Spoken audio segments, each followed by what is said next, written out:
Bonjour chers élèves, je me présente, je suis Béchir El Bjaoui, votre professeur d'économie au lycée Mahmoud El Mesadi Bardo.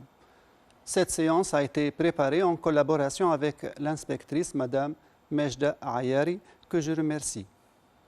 Nous poursuivons avec le chapitre 3 de la partie 4 de la mondialisation et ses enjeux.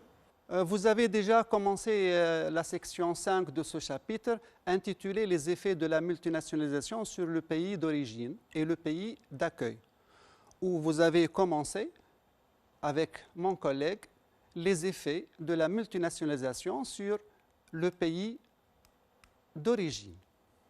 Aujourd'hui, on va aborder les effets de la multinationalisation sur le pays d'accueil.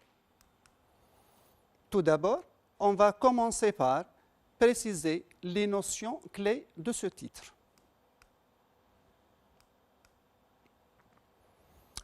Par multinationalisation, on désigne la concentration des entreprises à l'échelle internationale, c'est-à-dire le développement des firmes multinationales à l'échelle internationale. Les effets ou encore les répercussions, les conséquences peuvent être d'ordre quantitatif ou qualitatif, conjoncturel ou structurel, positif ou négatif, c'est-à-dire les effets favorables, les bienfaits, les avantages, ou encore les effets défavorables, les méfaits et les limites. Quant aux pays d'accueil, ce sont les pays où sont implantées les filiales de la maison mère, appelées aussi pays de destination ou bien pays hôte.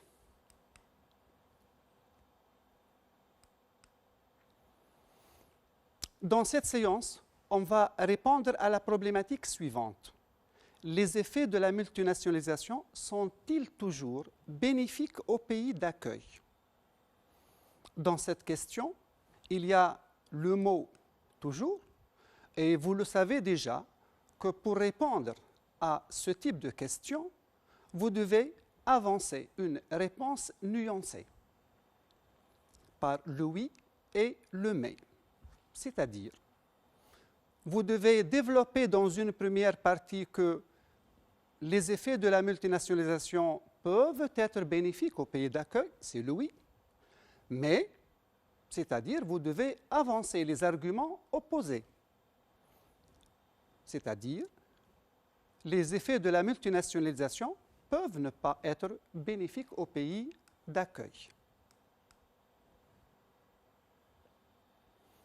Alors, on a deux objectifs dans cette séance. Le premier objectif consiste à dégager les avantages de la multinationalisation pour le pays d'accueil. Et le deuxième objectif consiste à dégager les limites, c'est-à-dire les méfaits de la multinationalisation pour ces pays. On va commencer par le premier objectif où on va dégager les avantages de la multinationalisation pour le pays d'accueil. Alors, je vous demande d'exploiter l'activité 6, page 304 de votre manuel scolaire intitulé « Multinationales et emploi ».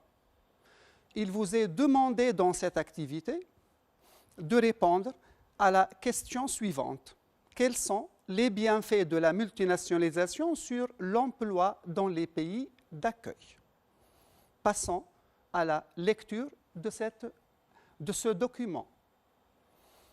Selon les estimations les plus pessimistes, plus de 3 millions d'emplois de col blanc américains, donc l'expression col blanc signifie les cadres, les ingénieurs, les techniciens, c'est-à-dire les travailleurs qui maîtrisent le travail intellectuel et matériel.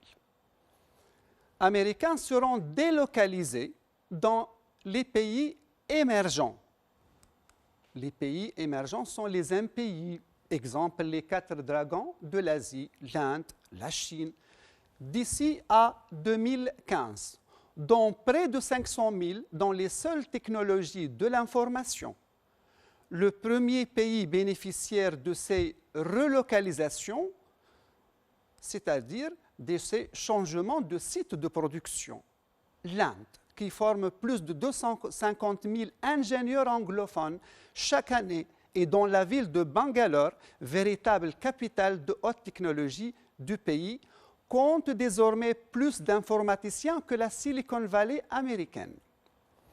Ce premier passage souligné montre que la présence des firmes américaines dans les pays émergents, en Inde en particulier, a contribué à la création des emplois hautement qualifiés dans les domaines ou bien dans les technologies de l'information et de la communication. Alors, quelles sont les conséquences de ces créations?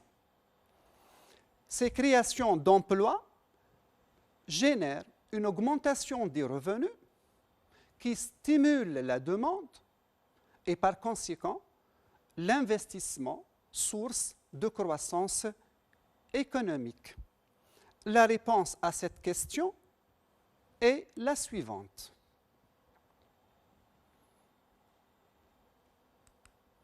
En accueillant des filiales, le pays hôte profite de la création de nouveaux emplois, donc augmentation des revenus, qui favorise une hausse de la demande, stimule l'investissement et par conséquent favorable à la croissance économique. Passons à d'autres bienfaits de la multinationalisation sur le pays d'accueil, en se basant sur l'activité 7, page 304 de votre manuel scolaire. On vous demande de dégager les avantages de la multinationalisation pour le pays d'accueil. On va passer à la lecture de ce document. Historiquement, les transferts de technologie effectués par les entreprises multinationales ont été un élément de rattrapage économique des pays émetteurs par les pays récepteurs. C'est ainsi que les entreprises des États-Unis, après la Seconde Guerre mondiale, de même que les firmes britanniques à la fin du 19e et au début du 20e siècle, en ce développement à l'étranger, n'ont pas fait qu'exporter des capitaux, mais aussi de technologies. Donc, deux avantages sont cités dans cette activité, ou bien ce document.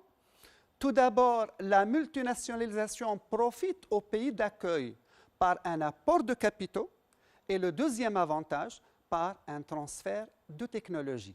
On va s'intéresser au premier avantage, c'est-à-dire l'apport de capitaux. Lorsqu'une firme ou bien une maison mère implante des filiales dans les pays d'accueil, cette opération, c'est un investissement direct à l'étranger. Et vous le savez que tout investissement nécessite des ressources financières, des moyens de financement. Donc, l'IDE réalisée par les firmes multinationales s'accompagne par une entrée de capitaux, de ressources financières au pays d'accueil qui tendent à augmenter les moyens de financement et contribuer à la croissance économique du pays d'accueil. Comment? L'implantation des filiales dans les pays d'accueil génère une entrée de ressources financières, des devises, à ces pays. Ces ressources sont généralement stables et sans remboursement. Ces moyens de financement, ou bien à travers ces moyens de financement, le pays peut éviter de recourir à la dette extérieure. De plus, les IDE des firmes multinationales tendent à se développer dans tous les secteurs, l'industrie, les services, et par conséquent, développer l'infrastructure de base. Alors, l'IDE des firmes multinationales est un moyen pour transférer des capitaux du pays d'origine vers le pays d'accueil qui est favorable à la croissance économique de ces derniers. L'autre avantage explicité dans ce document, comme on vient de le dire, c'est l'apport de technologie. Revenons à l'activité dès le départ. Historiquement, les transferts de technologie effectués par les entreprises multinationales ont été un élément de rattrapage économique des pays émetteurs. Quels sont ces pays? Les pays émetteurs sont les pays d'origine. Par les pays récepteurs, c'est-à-dire les pays qui vont accueillir les filiales de la multinationale. C'est ainsi que les entreprises des États-Unis après la Seconde Guerre mondiale, de même que les firmes britanniques à la fin du XIXe et au début du XXe siècle, en se développant à l'étranger, n'ont pas fait qu'exporter des capitaux, mais aussi de la technologie. Ce premier passage souligné montre que la présence des firmes multinationales, dont des firmes surtout américaines, a profité au pays d'accueil par un transfert de technologie. Comment?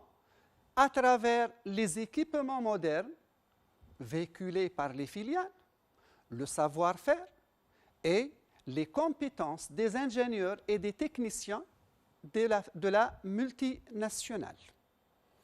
Revenons à l'activité. Cela a permis aux pays d'accueil de développer leur technologie et de rattraper peu à peu les États-Unis. D'après ce passage, le pays d'accueil peut développer ses propres technologies, voire même de rattraper le retard technologique, puisque les technologies apportées par les firmes multinationales peuvent être imitées par les producteurs nationaux, donc développer leur propre technologie, voire même rattraper le retard technologique. Revenons à l'activité. Qu'en est-il de l'influence des transferts de technologie par les multinationales dans les pays en développement? Pour certains, la technologie doit éviter toute rupture brutale avec l'environnement social ou culturel traditionnel. Elle est plus intensive en travail qu'en capital. Pour d'autres, la technologie doit être la plus intensive en capital, c'est-à-dire la plus moderne.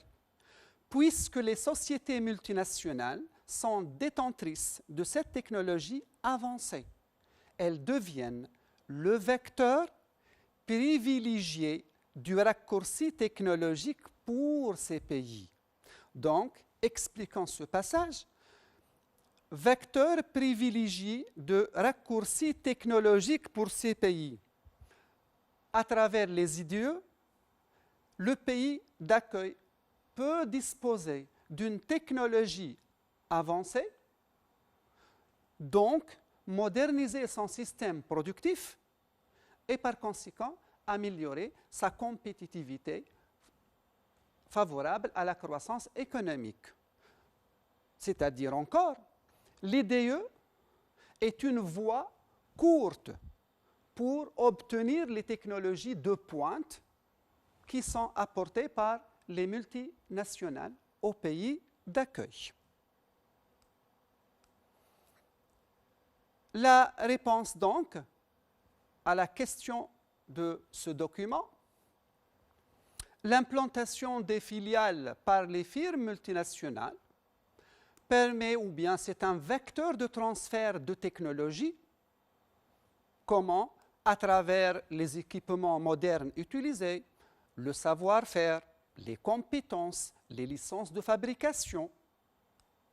Ce transfert de technologie permet de réaliser ou bien constitue un raccourci technologique et donc permet de rattraper le retard technologique du pays d'accueil. De plus, les technologies modernes utilisées par les filiales et véhiculées au pays d'accueil permettent de moderniser le système productif, donc d'améliorer la compétitivité et les performances de l'économie du pays d'accueil.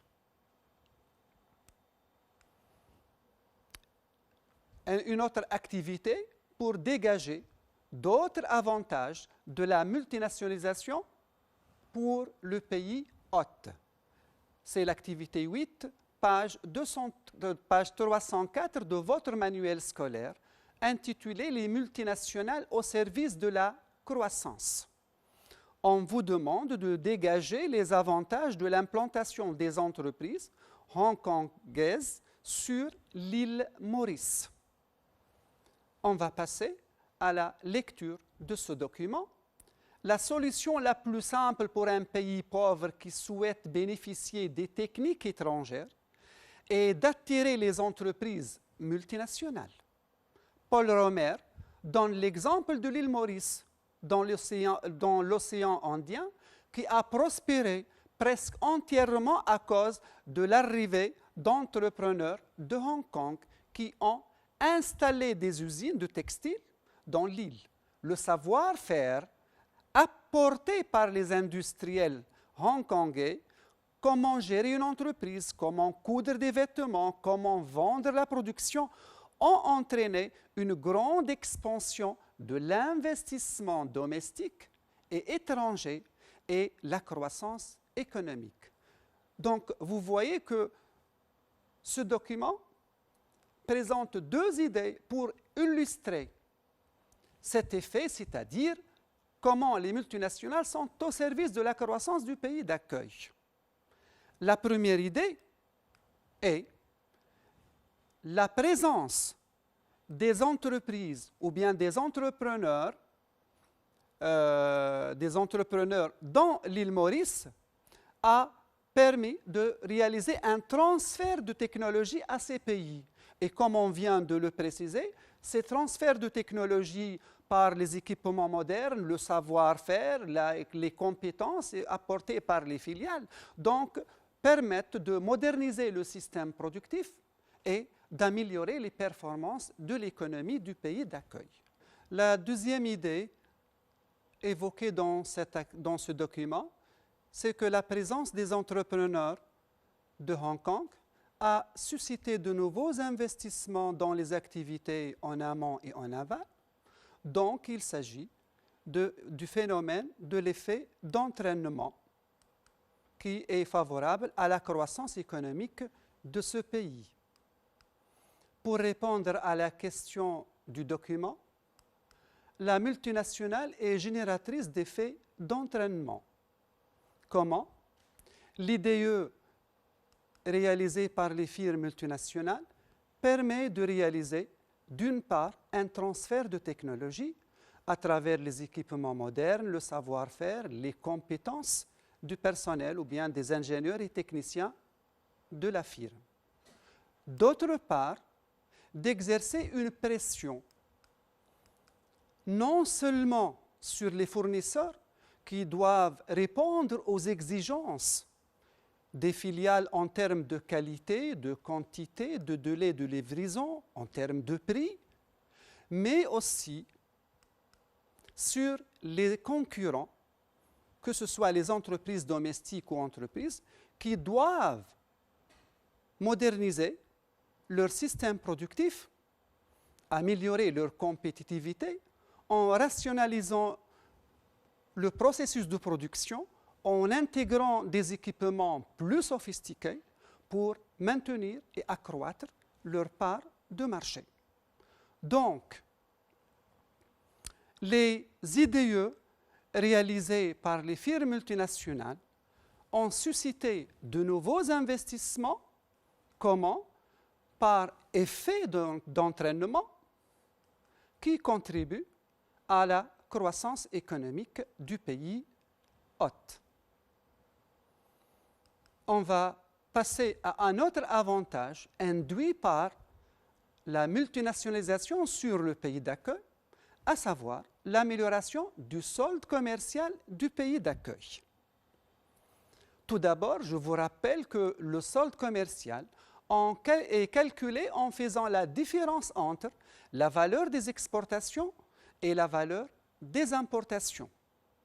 Ce solde s'améliore lorsque soit il y a une hausse des exportations, soit il y a une baisse des importations. Je vous rappelle encore que la mise en mer peut implanter 3 formes de filiales. Lesquelles? Les filiales commerciales, filiales relais et filiales ateliers qui sont implantées dans les pays d'accueil. On va montrer donc qu'à travers les activités de ces différentes filiales, il y a amélioration du solde commercial du pays d'accueil. Commençons par la première forme de filiale, c'est-à-dire la filiale commerciale. Je vous rappelle que cette filiale a pour mission, a pour activité d'approvisionner sa maison mère en matières premières et ressources énergétiques, ce qui augmente les exportations du pays d'accueil. Quant aux filiales relais, je vous rappelle aussi que l'activité de cette filiale est de produire et commercialiser sur le lieu d'implantation, c'est-à-dire dans le pays d'accueil, des produits qui sont calqués sur ceux de sa maison mère. Par conséquent, les produits qui étaient importés par le pays d'accueil sont désormais produits et vendus sur place, ce qui génère une baisse des importations. Quant aux filiales ateliers, leur activité consiste à produire et exporter vers la maison mère ou vers les autres filiales des composants.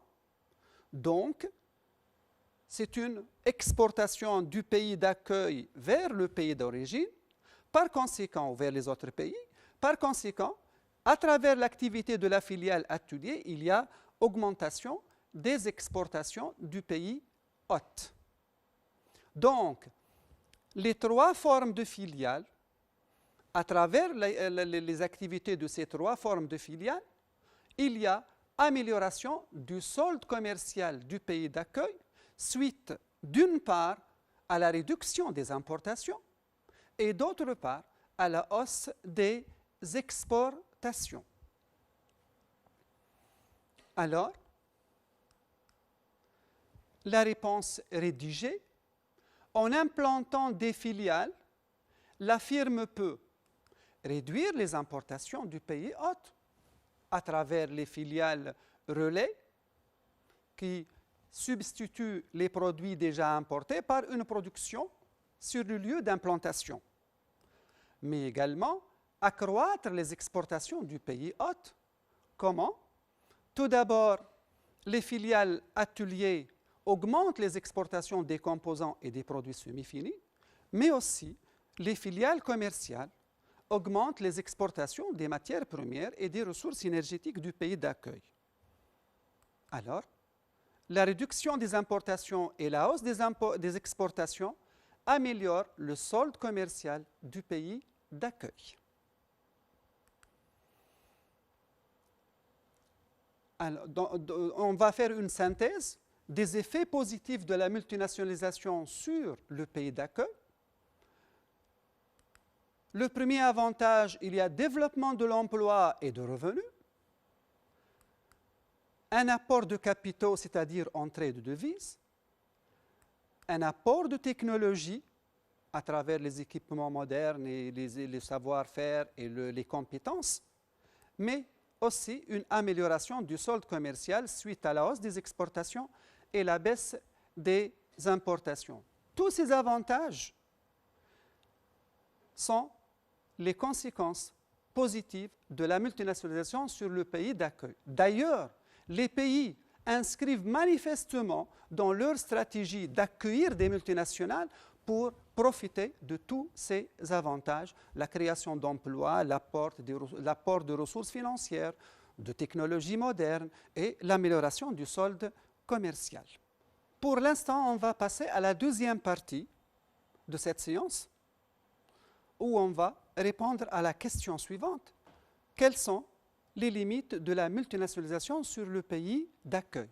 Les limites, c'est-à-dire les effets défavorables, les méfaits, les inconvénients, les répercussions négatives.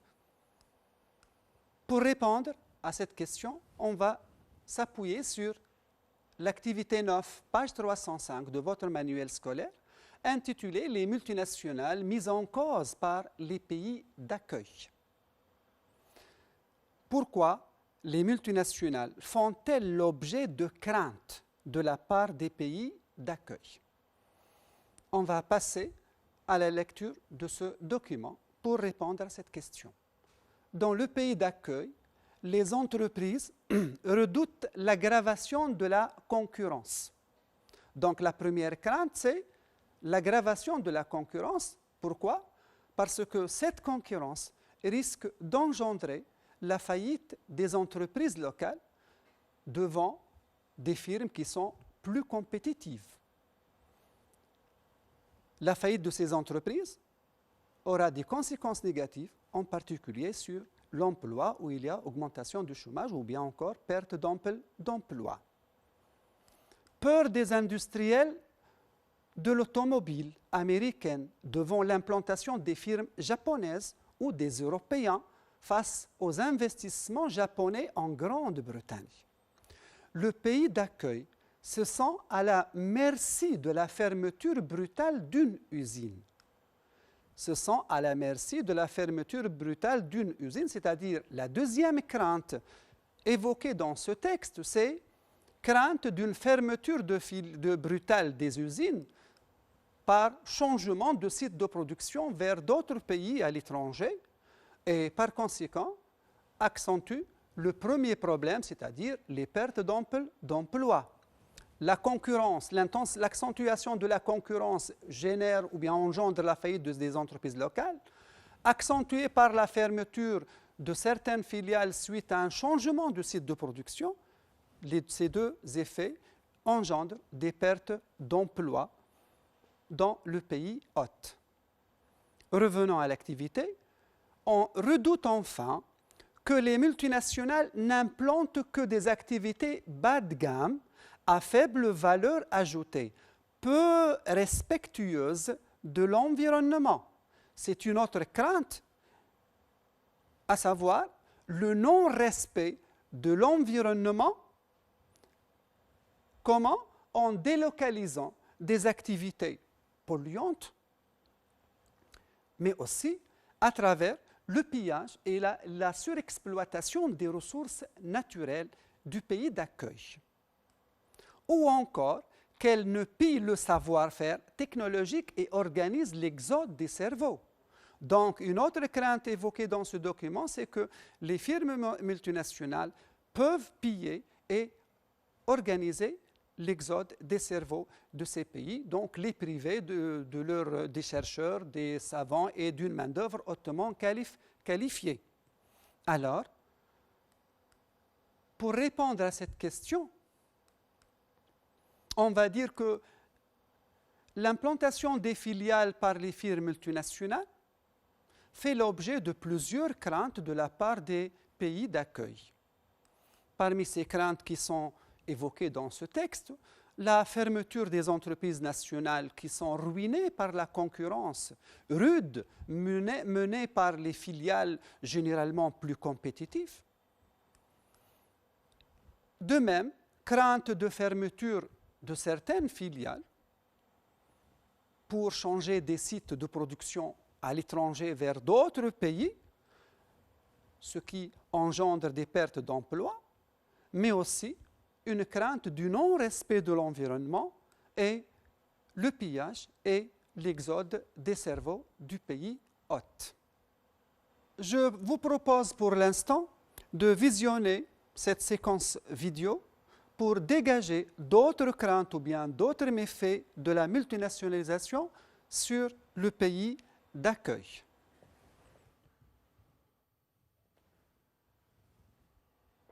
Aujourd'hui, la moitié des 100 premières puissances économiques mondiales sont des États. L'autre moitié, des entreprises multinationales. Entre elles, la concurrence fait rage. Si certaines mettent un point d'honneur à être exemplaires, ce n'est pas le cas de toutes. Pour produire moins cher, pour engranger plus de bénéfices, des entreprises n'hésitent pas à bafouer les droits humains. Mais, sur le grand échiquier planétaire, ces multinationales doivent composer avec les lois élaborées par les États. Censées protéger les citoyens, ces lois sont différentes d'un pays à un autre, plus ou moins strictes, plus ou moins respectées. Parfois, elles se montrent même plutôt conciliantes avec les entreprises. Tenez, ici un site d'extraction ou de transformation de matières premières dans un pays pauvre.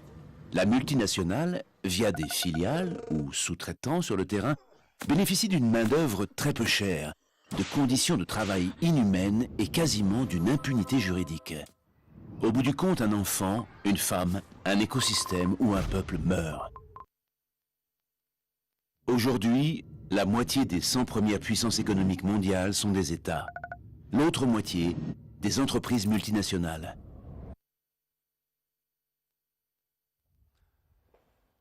Donc, il paraît de cette vidéo que la multinationalisation s'accompagne de plusieurs craintes, à savoir le non-respect des droits humains, en particulier le non-respect des droits de la population à un travail digne. Comment? Par une faible rémunération, l'exploitation des enfants et des femmes, des mauvaises conditions du travail.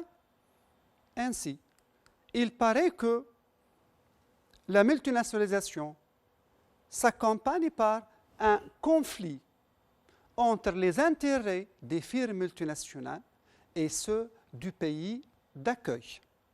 Donc, un autre effet défavorable induit par la multinationalisation, c'est la sortie des devises du pays d'accueil. Lorsque certains revenus, comme les profits, les dividendes, les honoraires, sont rapatriés vers le pays d'origine. Par conséquent, la multinationale, à travers l'activité de ses filiales, peut engendrer une sortie de devises du pays d'accueil. Alors, la multinationale engendre une sortie de devises du pays d'accueil lorsque plusieurs revenus tels que les profits, les dividendes, les honoraires sont rapatriés vers le pays d'origine. Passons maintenant à un exemple chiffré pour mettre en relief ou bien pour montrer la puissance et la taille de plus en plus impressionnante de certaines firmes multinationales. Le titre de ce document, c'est « Chiffre d'affaires de quelques firmes multinationales en 2018 » et on va s'appuyer sur quelques exemples de multinationales. Walmart, multinationale américaine spécialisée dans la grande distribution, ExxonMobil et Total, ce sont des sociétés spécialisées dans la production de pétrole et de gaz. En 2018, le chiffre d'affaires annuel réalisé par la multinationale Walmart est estimé à 500,14 milliards de dollars. Ce chiffre d'affaires est supérieur au PIB de l'Autriche, qui vaut 455,3 milliards de dollars. ExxonMobil, avec un chiffre d'affaires de 279,3 milliards de dollars. Ce chiffre d'affaires est nettement supérieur au PIB de la Finlande. Total, la multinationale française de pétrole et de gaz, a réalisé en 2018 un chiffre d'affaires de 209,6 milliards de dollars, qui dépasse le PIB de Qatar. Donc, face à des entreprises puissantes, de taille impressionnante, on peut se demander, est-ce que le pays d'accueil, le pays qui va accueillir les filiales de ces multinationales, ne redoute pas une domination par ces firmes, ne redoute pas de devenir de plus en plus dépendant des capitaux et des technologies de ces multinationales. Pour répondre à ces questions, on va exploiter l'activité 10, page 305 de votre manuel scolaire, intitulée « Multinationales et États ». Il vous est demandé de répondre à la question « Les multinationales, de par leur puissance économique, constituent-elles un contre-pouvoir ?» Au début des années 1990, Robin Murray pensait que les multinationales s'approprieraient les fonctions de l'État avant 20 ans. Qu'en est-il aujourd'hui? Les multinationales n'ont pas mis en péril le pouvoir des États. Pourtant, toutes ces années ont confirmé dans de nombreux pays que les multinationales sont de gros importateurs et exportateurs.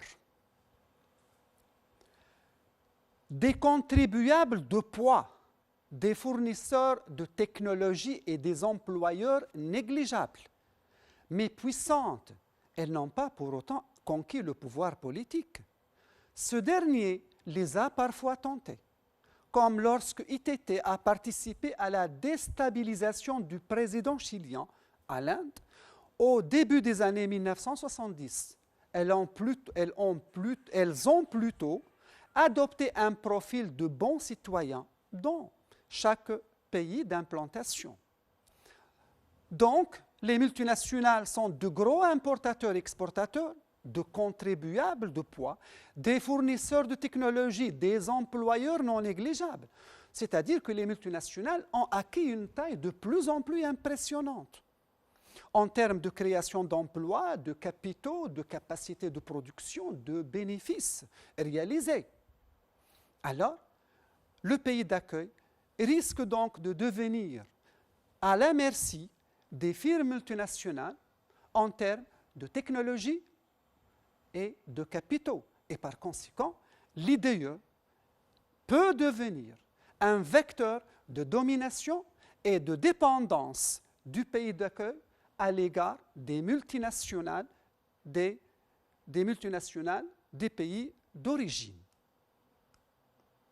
Donc, les multinationales, de par leur puissance économique, financière et technologique, risquent, d'une part, d'influencer les décisions économiques et politiques du gouvernement du pays d'accueil, d'autre part, d'alimenter la crainte d'une domination économique et technologique exercée par les firmes, et par conséquent, de constituer un contre-pouvoir à l'État du pays d'accueil. La multinationale peut constituer un contre-pouvoir. Pour l'instant, on va faire la synthèse des effets négatifs de la multinationalisation sur le pays d'accueil, c'est-à-dire sur la synthèse de la deuxième partie de cette séance. La multinationalisation génère des méfaits, comme on vient de le préciser.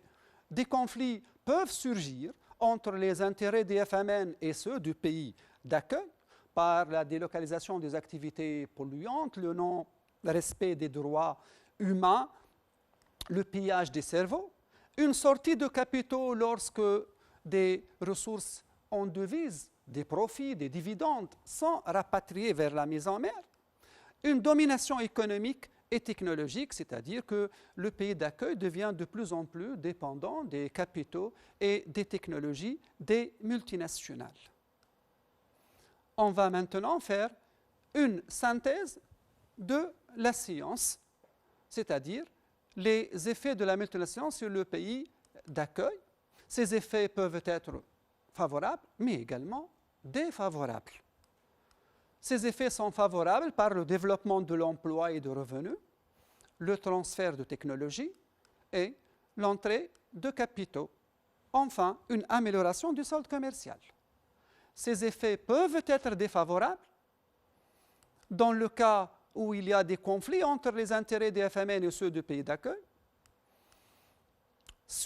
aussi la sortie de devises du pays d'accueil et une domination économique et technologique. Et de cette manière, on a répondu à la problématique déjà posée au début de cette séance, à savoir, les effets de la multinationalisation sont-ils toujours bénéfiques aux pays d'accueil, où on a montré que ces effets peuvent être favorables, mais aussi peuvent ne pas être favorables, c'est-à-dire présenter des limites. Donc, supposons que cette problématique s'est fait l'objet d'une dissertation économique comme activité d'évaluation, vous savez que cette question nécessite une réponse nuancée, puisqu'il y a le mot « toujours ».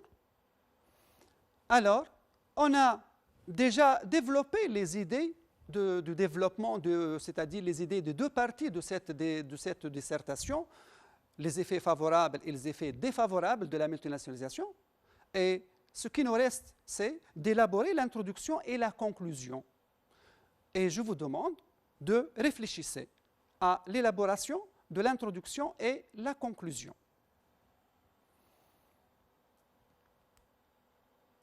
Je vous rappelle que dans l'introduction, vous devez rédiger une amorce et définir l'un des termes clés, à savoir multinationalisation et pays d'accueil.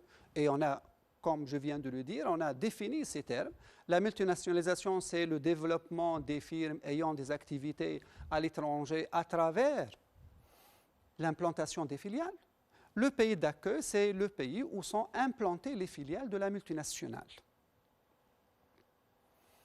Comme exemple d'amorce, pour accrocher le lecteur de votre copie, on peut par exemple dire que la multinationalisation est devenue depuis quelques décennies un élément essentiel dans la stratégie des firmes multinationales ou bien des entreprises qui ont tendance à organiser leur activité à l'échelle internationale à travers l'implantation des filiales dans des pays d'accueil. Ces derniers, c'est-à-dire les pays d'accueil, font tout pour attirer ces firmes et bénéficier des avantages de leur présence sur leur territoire. Après l'amorce et la définition des termes clés, vous devez présenter votre problématique. Il n'est pas, bien sûr, nécessaire de la proposer sous forme d'une phrase interrogative, comme dans ce cas. On peut dire, par exemple, on se demande si les effets de la multinationalisation sont toujours bénéfiques aux pays d'accueil. Ensuite, vous devez annoncer votre plan. Cette problématique exige, comme on vient de le dire, une réponse nuancée, le oui et le mais. Donc, les deux parties à développer sont, la première partie, vous allez montrer que l'effet de la multinationalisation peut être bénéfique au pays d'accueil, et la deuxième partie, vous devez montrer que les effets de la multinationalisation peuvent ne pas être bénéfiques au pays d'accueil. Il vous reste la conclusion. Je vous rappelle aussi que dans la conclusion, vous devez faire une synthèse, un bilan des idées développées dans le développement, et vous devez répondre à la problématique. Et un deuxième point, c'est une ouverture, c'est-à-dire vous développez une idée qui n'a pas été développée ou bien non traitée dans votre dissertation.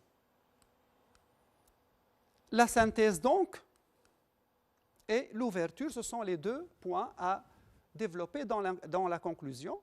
On peut dire que les effets de la multinationalisation ne sont pas toujours bénéfiques au pays d'accueil. Comme ça, on a répondu à la problématique de cette dissertation. L'ouverture, on se demande sur les effets de la multinationalisation sur le pays d'origine.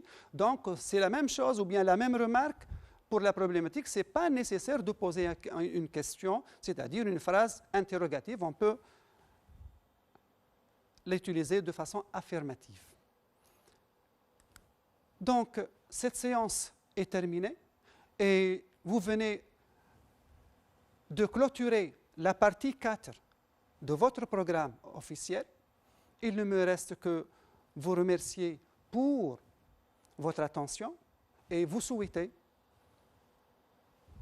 la réussite au baccalauréat. Au revoir.